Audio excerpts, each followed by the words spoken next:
कृष्णाय वासुदेवाय हरये परमात्मने प्रणतः क्लेशनाशाय गोविंदाय नमो नमः।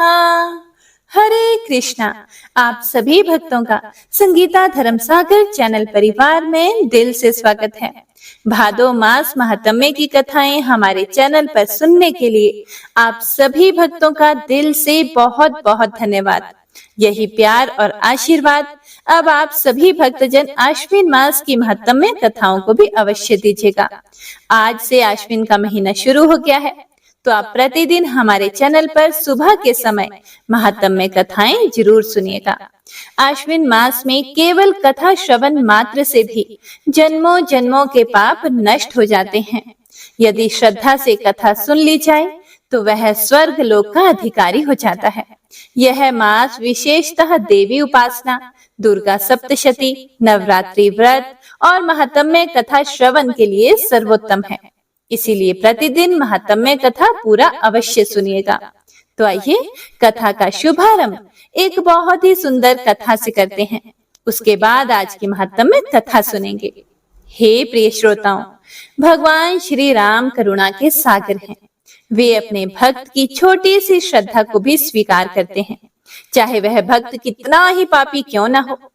आज मैं आपको एक ऐसी अद्भुत कथा सुनाने जा रही हूँ जिसमें एक खानदानी चोर भी प्रभु श्री राम की भक्ति और सत्य व्रत के बल से राजगुरु बन जाता है। एक चोर था जिसका नाम था घाटम दास। वो खानदानी चोर था। उसके बाप दादा परदादा सभी चोर थे। उसके इलाके में सभी जानते थे कि वो चोर है। वो हर जगह खुला घूमता था। एक बार उसके रास्ते में एक महात्मा निकले। उसने महात्मा को रोककर कहा कि जो है वो निकाल कर मुझे दे दो। महात्मा ने कहा, मेरे पास तो कुछ भी नहीं, हम तो मांग कर खाते हैं। घाटम दास को दया आ गई। उसने कहा, आपसे क्या मांगू, आप जाओ। महात्मा ने कहा कि ठाकुर जी ने अगर तुमको हमसे मिलवाया है तो कुछ मकसद से ही मिलाया होगा, और जब मिलवा ही दिया है तो मैं तुमको कुछ आशीर्वाद देना चाहता हूँ। मांगो, क्या आशीर्वाद मांगते हो। अब चोर तो चोर ठहरा। उसने उन महात्मा से मांगा कि मेरा चोरी का धंधा खूब बढ़े। महात्मा जी हंसे और उन्होंने कहा, ये आशीर्वाद मैं तुम्हें कैसे दे सकता हूँ भला। उल्टा मैं तो तुमसे चोरी छोड़ने को कहने वाला था। घाटम दास बोला, ये तो बिल्कुल असंभव है। चोरी करना तो मेरे रगों में, रोम रोम में है। चोरी तो मेरे खून में है। जो आपके लिए पाप है मेरे लिए धर्म है। हे प्रिय भक्तों, यह सुनकर महात्मा ने कहा कि अच्छा ठीक है, किंतु तुम हमारी 3 बातें मान लो। एक तो यह है कि कभी भी झूठ मत बोलना। दूसरा, तुम कितनी भी जल्दी में क्यों ना हो, अगर कहीं मंदिर दिखे, कोई महात्मा दिखे तो रुक कर प्रणाम करना और परिक्रमा करना। और तीसरा, जो कुछ भी लाओ उसमें राम जी को पहले अर्पण करना, फिर उसका भोग करना। घाटम दास बोला कि ठीक है, मैं इतना कर लूंगा। अब तो ये तीनों बातें मानकर घाटम दास चोरी करता और उसको लूट में खूब धन मिलता। उसने उन महात्मा का आश्रम भी ढूंढ लिया। वो जो भी लूटता पहले तो श्री राम को अर्पित करता और उस लूट का एक हिस्सा वो उन महात्मा के आश्रम में दे देता। एक दिन लेटे लेटे उसने सोचा कि अब मेरा शरीर थकने लगा है, अब ऐसी कोई बड़ी चोरी मिल जाए जिसके बाद फिर कभी भी मुझे चोरी करने की आवश्यकता ना पड़े। उसने राजा के घोड़े को चोरी करने का निश्चय कर लिया। अगले दिन वो राजा के महल पहुंचा तो द्वारपालों ने उसको रोका और कहा, कहाँ जा रहे हो। तो क्योंकि उसने सच बोलने का वचन दिया था, सो उसने कहा कि चोरी करने। द्वारपाल एक दूसरे का मुंह देखने लगे। उन्होंने सोचा कि ये जरूर राजा का कोई गुप्तचर है। ऐसे कोई चोर सीधे सीधे तो बोलेगा नहीं। और फिर वे बोले कि अरे तुम नाराज क्यों हो रहे हो, जाओ अंदर। वो अंदर चला गया और सीधा अश्वालय पहुंच गया, जहां उसने राजा के सफेद घोड़े को खोला और कहा, हे राम जी, ये घोड़ा आपको समर्पित। फिर उस पर बैठकर वो बाहर निकला। द्वारपालों ने फिर से पूछा कि तुम क्या करके आए? वो बोला, ये घोड़ा चोरी करके ले जा रहा हूँ, बाजार में बेच दूंगा, जो कीमत मिलेगी उससे मैं परिवार को पालूंगा। द्वारपाल फिर से बोले, अरे तुम बात बात पर नाराज क्यों हो जाते हो? जहां जाना चाहते हो जाओ। घाटम दास मन ही मन बड़ा खुश हुआ और राम जी को और गुरु जी को धन्यवाद दे रहा था कि सच बोलने का ये परिणाम है। उसके जाने के बाद राजा अश्वालय में आया और बोला कि मेरा घोड़ा कहाँ है? द्वारपालों को बुलाया गया। उन्होंने कहा कि महाराज, घोड़ा तो आपका गुप्तचर ले गया। फिर राजा ने कहा कि मेरा कोई गुप्तचर नहीं आया, मैं तो अभी सोकर उठा हूँ। द्वारपालों के हाथ पैर फूल गए। वो घाटम दास के पीछे गए। वहां घाटम दास तेजी से घोड़ा चलाते हुए जा रहा था। उसे पता था कि सैनिक उसके पीछे जरूर आएंगे। रास्ते में उसको राम जी का मंदिर दिखा। हालांकि उसके लिए इस समय रुकना सही नहीं था, लेकिन गुरु आज्ञा थी कि किसी भी मंदिर के आगे 2 मिनट जरूर रुकना और उसकी परिक्रमा करना, चाहे कितनी ही जल्दी में क्यों ना हो। इसीलिए वो घोड़ा मंदिर के बाहर बांधकर मंदिर में चला गया। जितनी देर में वो मंदिर में हाथ जोड़ता और परिक्रमा करता, उतनी देर में सैनिक आ गए। उन्होंने घाटम दास को पकड़ लिया, लेकिन वो सोच में पड़ गए कि जो घोड़ा वो लेकर आया था वो तो सफेद था, लेकिन जो घोड़ा मंदिर के बाहर बंधा था वो काला था। जब उसने पूछा तो वो बोला कि ये तो वही घोड़ा है, लेकिन मैं नहीं जानता कि इसका रंग कैसे बदल गया, क्योंकि इसको मैंने राम जी को समर्पित कर दिया था। उसके बाद इस घोड़े ने रंग कैसे बदला, ये राम जी जाने। उसको राजा के समक्ष पेश किया गया। राजा घोड़े की कद काठी देखकर बोला कि घोड़ा तो वही है, लेकिन इसका रंग कैसे बदल गया? घाटम दास ने फिर वही बात कही कि हे राजन, घोड़ा आपका ही था, किंतु इसको मैंने राम जी को समर्पित कर दिया। अब ये घोड़ा राम जी का ही है। राजा ने कहा कि मेरे घोड़े की गर्दन के पास एक मस्सा था, देखो क्या इसके भी वही मस्सा है? सैनिकों ने देखा तो पाया कि मस्सा था।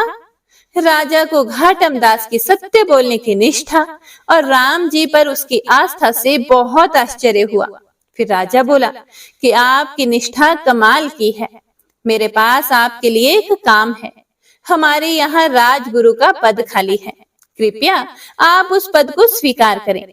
घाटम दास प्रभु की कृपा देखकर रोने लगा और बोला, मैं प्रभु को मानते हुए चोरी करता रहा, उसके फलस्वरूप मुझे राजगुरु का पद मिला।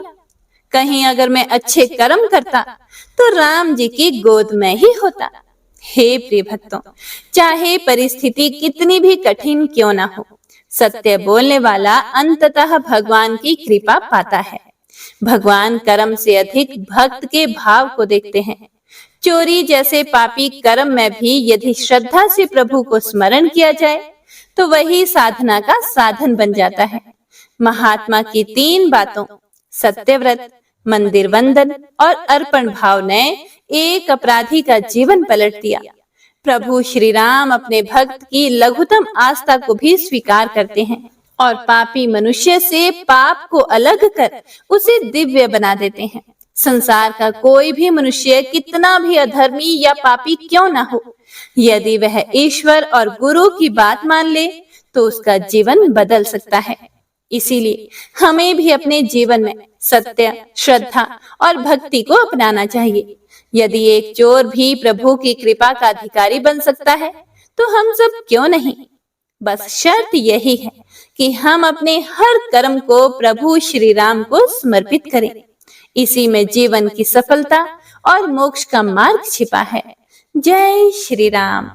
स्कंद पुराण के अनुसार श्री सूत जी महाराज ने आश्विन मास की महात्म्य कथा सुनने का महात्म्य फल बताया है।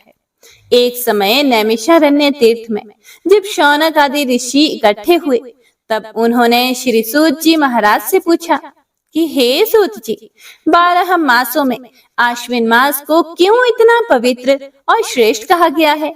इस मास में कथा श्रवण, व्रत और पूजन करने का क्या फल है? फिर श्री सूत जी महाराज बोले, हे ऋषियों, आश्विन मास को सभी देवताओं ने स्वयं महिमामय बताया है। यह मास पापों का नाश करने वाला, पितरों को तृप्त करने वाला और देवी की कृपा दिलाने वाला है। इस मास में जो भी भक्त कथा श्रवण, पूजन या जप करता है, उसे कल्पों तक स्वर्ग लोक का सुख मिलता है। विदर्भ देश में धर्मसेन नामक एक ब्राह्मण रहता था। वह बहुत ही गरीब था, लेकिन भगवान और माता भगवती का बड़ा भक्त था। जब आश्विन मास आया तो वह महात्म्य कथा सुनता, पूजा पाठ करता। एक समय गांव में दुर्गा सप्तशती की कथा आरंभ हुई। धर्मसेन भी वहां बैठ गया। उसके पास दान दक्षिणा देने की सामर्थ्य नहीं थी, लेकिन उसने श्रद्धा से कथा सुनी, महात्म्य सुना और अंत में हाथ जोड़कर बोला, हे माँ, हे भगवती, हे प्रभु, मेरे पास कुछ नहीं है, लेकिन आपके महात्म्य की कथा मैंने सुनी है, इसी का पुण्य मुझे मिले। कुछ समय के बाद धर्मसेन की मृत्यु हो गई। यमदूत उसे यमलोक ले गए। चित्रगुप्त ने उसका लेखा दिखाया। उसमें पाप ही पाप थे, पुण्य बहुत कम थे। फिर चित्रगुप्त ने कहा कि इसको तो नरक में भेजा जाए। तभी देवदूत बोले, यह ब्राह्मण आश्विन मास में महात्म्य कथा सुन चुका है। उसके सारे पाप उसी क्षण भस्म हो गए थे। अब इसे नरक नहीं, स्वर्ग मिलना चाहिए। यमराज ने कहा कि यह सत्य है। आश्विन मास की कथा श्रवण से मनुष्य अग्नि में सोने की तरह शुद्ध हो जाता है। इसीलिए धर्मसेन को स्वर्ग ले जाओ। हे प्रिय भक्तों, तुरंत दिव्य विमान आया और धर्मसेन स्वर्ग लोक पहुंच गया। वहां उसे देवताओं के समान आनंद प्राप्त हुआ। स्कंद पुराण के अनुसार आश्विन मास में कथा सुनने वाला सभी पापों से मुक्त हो जाता है। निर्धन मनुष्य भी यदि श्रद्धा से कथा सुन ले तो उसे वही फल मिलता है जो धनवान व्यक्ति यज्ञ दान करके पाता है। कथा का पुण्य 100 अश्वमेध यज्ञों के समान बताया गया है। इस मास में कथा श्रवण करने से मनुष्य पितरों को तृप्त करता है और देवताओं की कृपा भी प्राप्त करता है।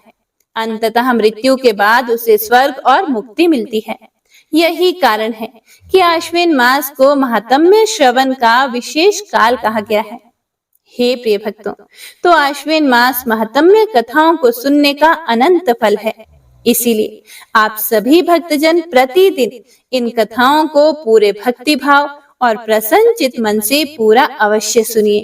तो आइए भगवान के श्री चरण कमलों का ध्यान करते हुए शुरू करते हैं आज की महात्म्य कथा का पहला अध्याय। जब पांडव और कौरव महाभारत के युद्ध को चले, तब राजा धृतराष्ट्र ने कहा कि मैं भी युद्ध देखने चलूं। तब श्री व्यास देव जी कहने लगे, हे राजन, नेत्र के बिना क्या देखोगे? तब राजा ने कहा, हे प्रभु जी, देखूंगा नहीं तो सुन ही लूंगा। तब व्यास जी ने कहा, हे राजन, तुम्हारा सारथी संजय जो कुछ भी महाभारत के युद्ध की लीला कुरुक्षेत्र में होगी, वो तुझे यहाँ बैठे ही सुना देगा। व्यास देव जी के मुख से यह वचन सुनकर संजय ने विनती की, हे प्रभु, यहाँ हस्तिनापुर में बैठे मैं कुरुक्षेत्र की लीला कैसे जानूंगा और राजा को किस प्रकार कहूंगा? तब व्यास जी ने प्रसन्न होकर संजय को यह वचन कहा कि हे संजय, मेरी कृपा से तुझे यहाँ ही सब कुछ दिखाई देगा। व्यास जी के इतना कहते ही उसी समय संजय की दिव्य दृष्टि हो गई। अब संजय महल में बैठे बैठे ही राजा धृतराष्ट्र को महाभारत का कुरुक्षेत्र का आंखों देखा हाल सुना रहे हैं। महाभारत का कौतुक देखकर वे कहते हैं कि हे राजन, सुनो, 7 अक्षौहिणी सेना पांडव की और 11 अक्षौहिणी सेना कौरव की एक साथ कुरुक्षेत्र में इकट्ठी हो गई हैं। धृतराष्ट्र ने पूछा कि हे संजय, धर्म के क्षेत्र कुरुक्षेत्र में युद्ध की इच्छा से इकट्ठे हुए मेरे और पांडु पुत्रों ने अब क्या किया? फिर संजय ने कहा कि पांडवों की सेना का व्यूह देखकर दुर्योधन आचार्य द्रोण के पास जाकर कहने लगे, हे आचार्य, देखिए, पांडु पुत्रों की विशाल सेना को देखिए। जिसे आपके ही प्रतिभाशाली शिष्य द्रुपद पुत्र ने युद्ध के लिए कुशलता पूर्वक तैयार किया है। देखो, उनकी सेना में कई शक्तिशाली योद्धा हैं, जैसे युयुधान, विराट और द्रुपद, जो शक्तिशाली धनुष धारण करते हैं और भीम और अर्जुन के बराबर सैन्य कौशल रखते हैं। धृष्टकेतु, चेकितान, काशी के वीर राजा, पुरुजित, कुंती भोज और शैब्य जैसे निपुण योद्धा भी हैं। सभी श्रेष्ठ पुरुष। उनकी सेना में साहसी युधामन्यु, वीर सुभद्रा के पुत्र उत्मौजा और द्रौपदी के पुत्र भी हैं, जो सभी महान योद्धा प्रमुख हैं। ये सब के सब महारथी हैं।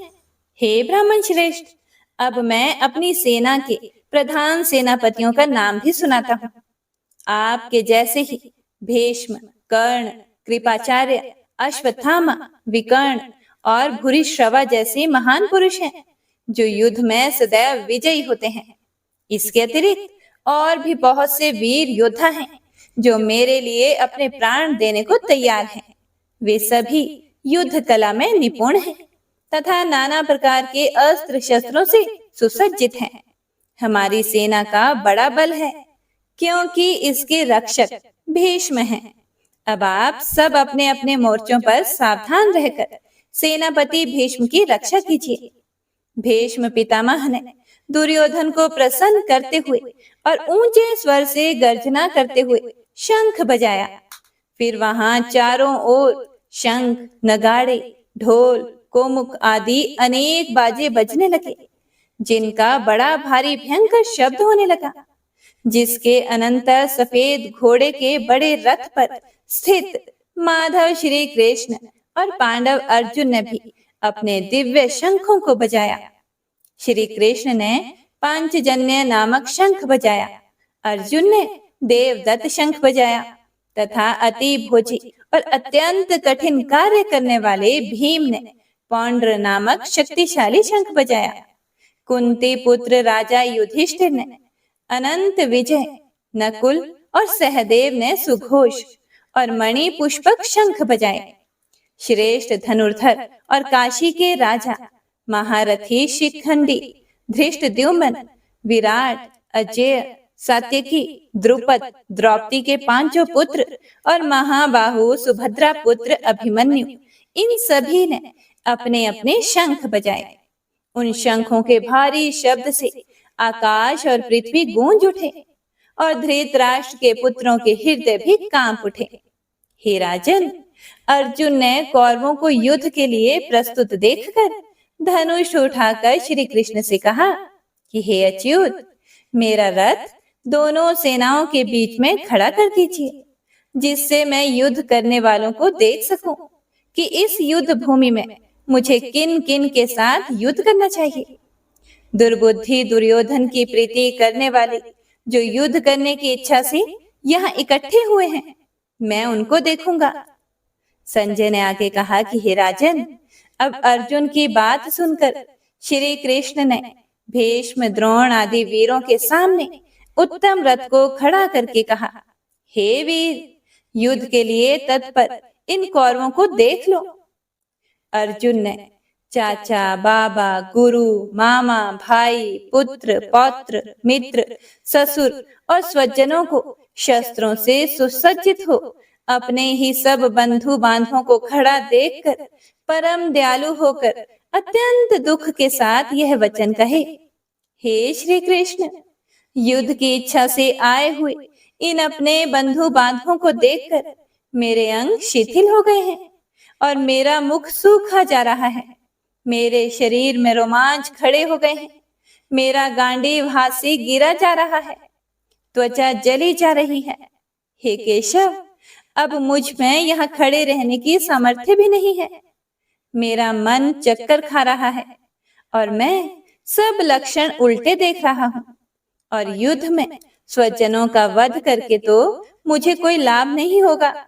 इसीलिए हे कृष्ण, मैं विजय, राज्य या उससे प्राप्त होने वाले सुख की इच्छा नहीं करता। इस युद्ध के मैदान में ये सारे मेरे अपने ही तो हैं, मेरे अपने बंधु बांधव हैं। मैं इन सब को मारने की इच्छा बिल्कुल भी नहीं करता।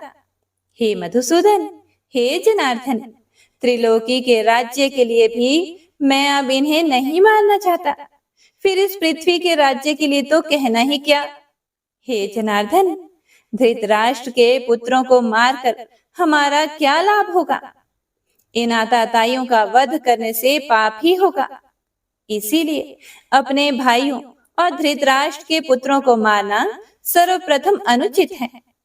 माधव स्वजनों को मारकर क्या हम सुखी हो सकते हैं? यह सब लोभ के वशीभूत हैं और कुल के नाश करने तथा मित्र द्रोह करने में पाप को नहीं देखते। हे कृष्ण, कुल नाश के दोष को जानते हुए भी हमको इस पाप से दूर क्यों नहीं रहना चाहिए? कुल का नाश होने से कुल के प्राचीन धर्म नष्ट हो जाते हैं। फिर धर्म नष्ट होने से कुल में पाप ही बढ़ता है। हे कृष्ण, पाप से कुल की स्त्रियां व्यभिचारिणी हो जाती हैं। स्त्रियों के दुराचार से अवांछित संतान उत्पन्न होती हैं। वह वर्ण शंकर जिन पुरुषों ने कुल को नष्ट किया है और उनको तथा उस कुल को नरक में पहुंचाते हैं, क्योंकि फिर श्राद्ध तर्पण आदि बंद हो जाते हैं। वर्ण शंकर बनाने वाले दोषों से कुल वधु की जाति धर्म और कुल धर्म निरंतर नाश होते हैं।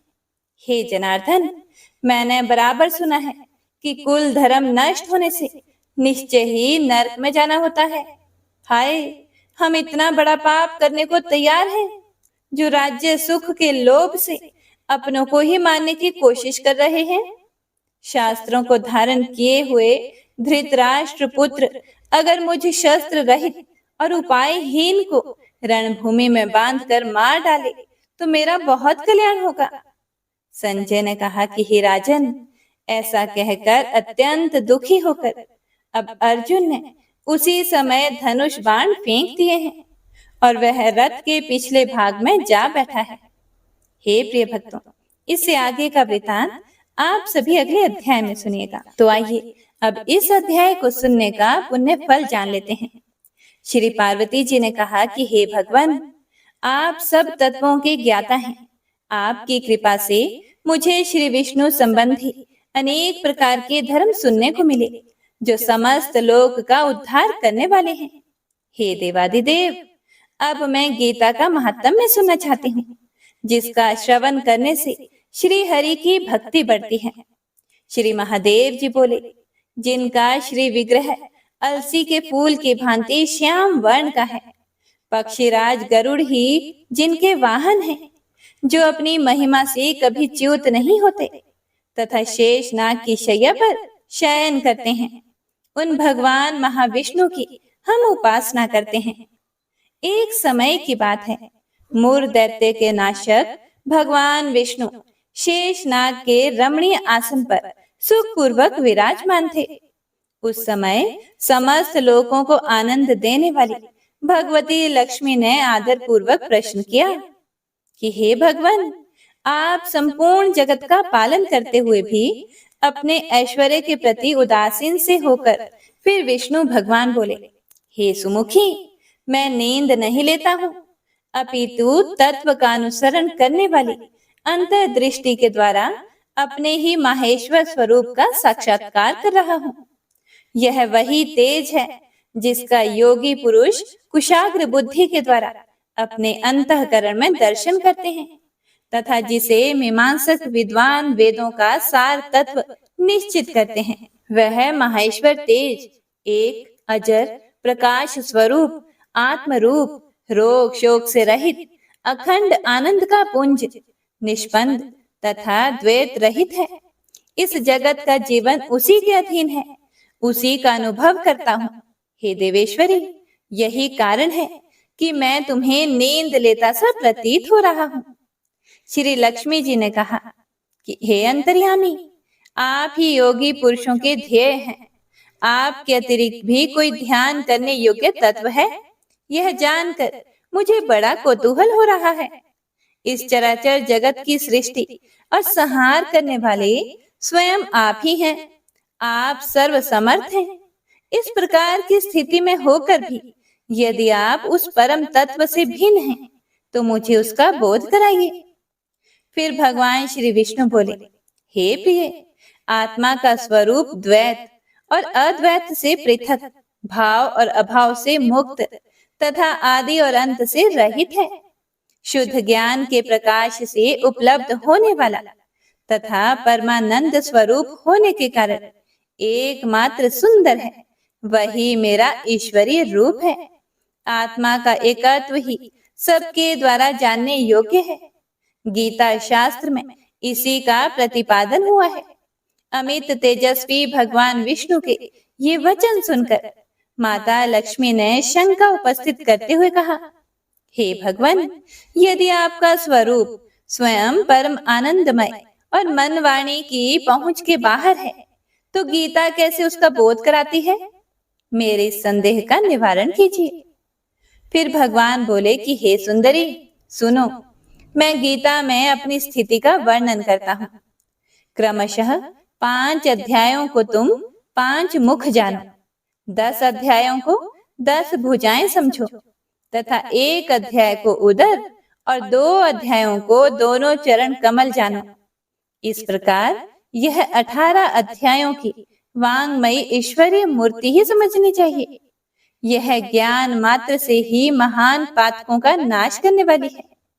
जो उत्तम बुद्धि वाला पुरुष गीता के 1 या आधे अध्याय का अथवा 1 आधे या चौथाई श्लोक का भी प्रतिदिन अभ्यास करता है, वह सुशर्मा के समान मुक्त हो जाता है।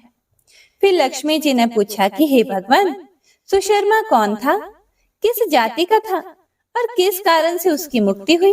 फिर भगवान श्री विष्णु बोले, सुशर्मा बड़ी खोटी बुद्धि का मनुष्य था और पापियों का तो वह शिरोमणि ही था। उसका जन्म वैदिक ज्ञान से शून्य और क्रूरता पूर्ण कर्म करने वाले ब्राह्मणों के कुल में हुआ था। वह ना ध्यान करता था, ना जप, ना होम करता था, ना अतिथियों का सत्कार आदि ही करता था। वह मूर्ख होने के कारण सदा विषयों के सेवन में ही लगा रहता था। हल जोतता और पत्ते बेचकर जीविका चलाता था। उसे मदिरा पीने का व्यसन था तथा वह मांस भी खाया करता था। इस प्रकार उसने अपने जीवन का दीर्घ काल व्यतीत कर दिया। एक दिन मूढ़ बुद्धि सुशर्मा पत्ते लाने के लिए किसी ऋषि की वाटिका में घूम रहा था और इसी बीच में काल रूपधारी काले सांप ने उसे डंस लिया। सुशर्मा की उसी समय मृत्यु हो गई। उसके बाद वह अनेक नरकों में जाकर वहां की यातनाएं भोग कर मृत्यु लोक में लौट आया और वहां बोझ ढोने वाला बैल हुआ। उस समय किसी पंगु ने अपने जीवन को आराम से व्यतीत करने के लिए उसे खरीद लिया। बैल ने अपनी पीठ पर पंगु का भार ढोते हुए बहुत कष्ट के साथ 7-8 वर्ष बिताए। एक दिन पंगु ने किसी ऊंचे स्थान पर पहुंचकर देर तक बड़ी तेजी के साथ उस बैल को घुमाया। इससे वह थक कर बड़े वेग से पृथ्वी पर गिरा और वह बैल मूर्छित हो गया। और उस समय वहां पर कौतूहलवश बहुत से लोग इकट्ठे हो गए। उस जन समुदाय में से किसी पुण्यात्मा व्यक्ति ने उस बैल का कल्याण करने के लिए उसे अपना पुण्य दान किया और उसके बाद कुछ दूसरे लोगों ने भी अपने अपने पुण्यों को याद करके उन्हें उसके लिए दान किया। उस भीड़ में एक वैश्य भी खड़ी थी।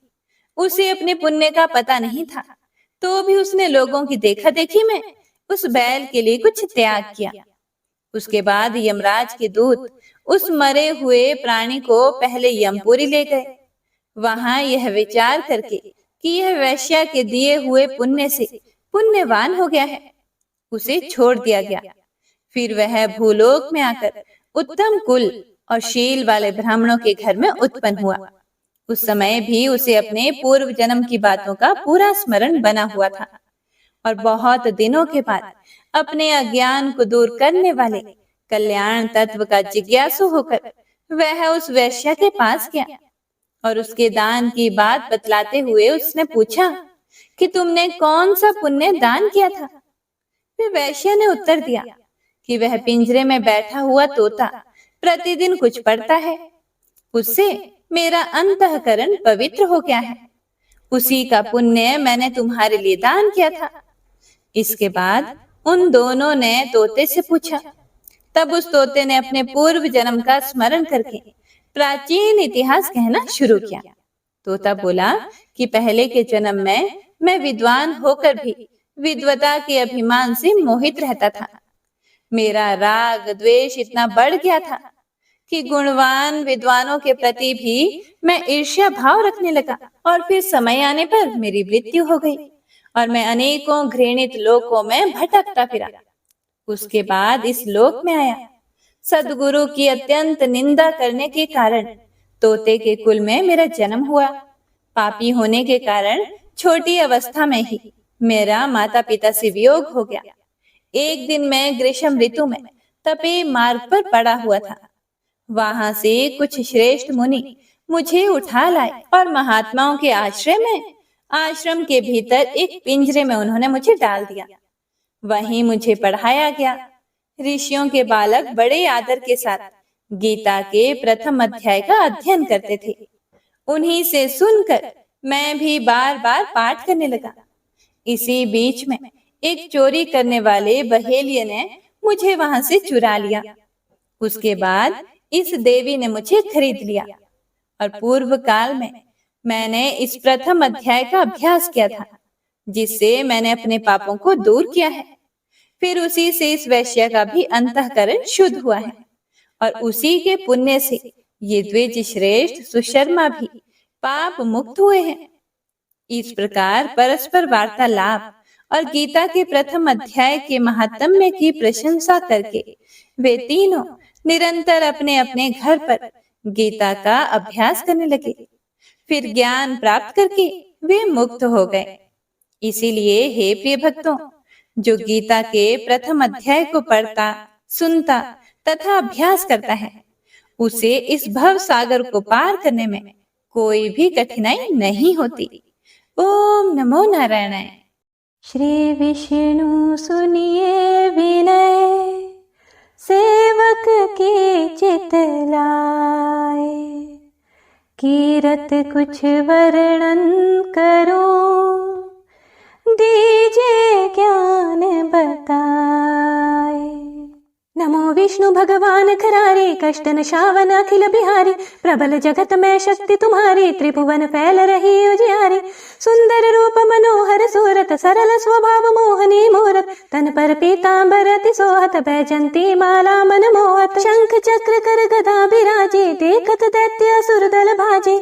सत्य धर्म मद लोभ न गाजे, काम क्रोध मद लोभ न छाजे। संत भक्त सज्जन मन रंजन, धनुज असुर दुष्टन दल गंजन। सुख उपजाए कष्ट सब भंजन, दोष मिटाए करत जन सज्जन। पाप काट भव सिंधु तारण, कष्ट नाश कर भक्त उबारण। करत अनेक रूप प्रभु धारण, केवल आप भक्ति के कारण। धरणी धेनु बन सुमिहि पुकारा, तब तुम रूप राम का धारा।